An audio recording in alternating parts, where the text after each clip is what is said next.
ಟೀನು ಟಿಂಕು ಹತ್ರ ಹೇಳುತ್ತೆ, ನೋಡಿ ಮರದ ಕೆಳಗಡೆ ನಮ್ಮ ದೋಣಿ ಇದೆ, ಅದನ್ನ ಯಾರಾದ್ರೂ ಎತ್ಕೊಂಡು ಹೋಗ್ಬಿಡ್ತಾರೆ. ನೀವು ದಯವಿಟ್ಟು ನನ್ ಜೊತೆ ಬನ್ನಿ, ನಾವಿಬ್ರು ಅದನ್ನ ಮೇಲೆ ಆರಾಮಾಗಿ ಎತ್ಕೊಂಡ್ ಬರ್ಬೋದು.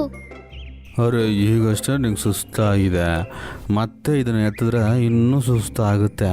ಟಿಂಕು ಲೇಜಿಯಾಗಿ ಹೀಗನ್ನತ್ತೆ, ನಾನ್ ಟಯರ್ಡ್ ಆಗಿ ಬಂದಿದ್ದೀನಿ, ಆದ್ರೆ ನಿಮ್ಗೆ ಯಾಕೆ ಟಯರ್ಡ್ ಆಗ್ತಿದೆ ರೀ? ಅದರ ಮಾತು ಕೇಳಿ ಕೂಡ ಟಿಂಕುಗೆ ಏನೂ ಬೇಜಾರಾಗಿಲ್ಲ. ಅದು ನನ್ ಕೈಲಿ ಕೆಲಸ ಮಾಡಕ್ಕಾಗೋದಿಲ್ಲ ಅಂತ ಹೇಳ್ಬಿಟ್ಟು ನಿದ್ದೆ ಮಾಡ್ಬಿಡುತ್ತೆ.